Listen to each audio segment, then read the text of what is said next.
Hello friends, आप देख रहे हैं नेक्स्ट 9 टीवी न्यूज और आप सभी के साथ मैं हूं आप सभी की दोस्त और आप सभी की होस्ट वंदना सिंह। बोल आज हम करने वाले हैं बातचीत सोनी टीवी पर टेलीकास्ट होने वाले मोस्ट पॉपुलर और आप सभी के फेवरेट शो यहां पर काव्या एक जज्बा एक जुनून के बारे में। आज हम इस शो के बारे में कुछ खास बातचीत करने वाले हैं, तो वहीं इस शो से जुड़े हुए कुछ ऐसे राजों का खुलासा भी आप सभी के सामने मैं करने वाली हूं, जो कि जल्द ही मेकर्स आप सभी के सामने टेलीकास्ट कर सकते हैं। असल में शो काव्या एक जज्बा एक जुनून में यहाँ पर काव्या अधिराज प्रधान के सामने काव्या की बड़ी बहन नव्या बंसल के हत्यारे का सच आने ही वाला होता है, लेकिन अधिराज की दादी की वजह से काव्या उस सच्चाई तक नहीं पहुंच पाती है। यहाँ तक कि यहाँ पर अधिराज की दादी एक और साजिश को अंजाम देती है, जिसके चलते कि अधिराज की दादी करती है ये ढोंग कि असल में उन्होंने देखा है पंचांग और प्रधान हाउस पर खास तौर पर अधिराज पर एक बहुत बड़ा खतरा मंडरा रहा है, और ये खतरा तभी टलेगा जब अधिराज की पत्नी करेगी तब। अब ऐसे में यहाँ पर ये सब कुछ है अधिराज की दादी की एक बहुत बड़ी साजिश, ताकि यहाँ पर काव्या अपनी नौकरी पर ना जा सके और काव्या किसी भी कार्रवाई को पूरा ना कर सके।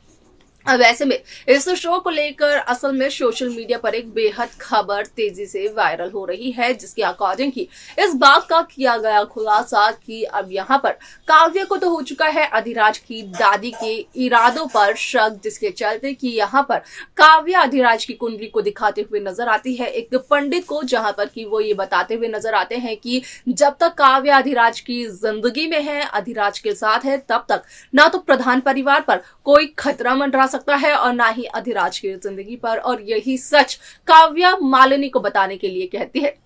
जहां पर कि वो पंडित पहुंच जाता है प्रधान हाउस में, और यहाँ पर अधिराज की कुंडली का खुलासा असल में मालिनी गिरिराज प्रधान के सामने करते हुए नजर आता है। जैसे ही मालिनी को पंडित की ये बातें समझ में आती है, पंडित अपनी बातों को समझाते हैं मालिनी को, तो मालिनी हो जाती है काफी ज्यादा हैरान कि आखिरकार एक ही बात दो अलग अलग तरीके से कैसे कही जा रही है।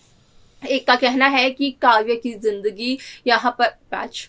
अधिराज की जिंदगी में कोई भी खतरा नहीं मंडरा रहा है, तो वहीं दूसरे का कहना है कि अधिराज की जिंदगी पर बहुत ही बड़ा खतरा मंडरा रहा है। अब ऐसे में यहाँ पर हो गई कहीं ना कहीं मालिनी गिरिराज प्रधान काफी ज्यादा कंफ्यूज, लेकिन आई मालिनी के सामने भी ये सच्चाई कि यहाँ पर दादी ने जो कुछ भी कहा है, जो कुछ भी किया है, असल में कहीं ना कहीं उसके पीछे दादी की कोई साजिश हो सकती है, क्योंकि दादी ने इसी तरीके से मालिनी से भी उसकी जॉब छुड़वाई थी। क्या यहाँ पर दादी के कहने पर काव्या भी अपनी जॉब छोड़ देगी? क्या मालिनी पंडित की बातों पर यकीन करेंगी या फिर दादी की बातों पर? क्या है इस पर आपकी राय? आप हमें कमेंट कर बता सकते हैं। इस शो की बाकी लेटेस्ट अपडेट्स को पाने के लिए आप सब्सक्राइब करना ना भूलें नेक्स्ट 9 टीवी न्यूज।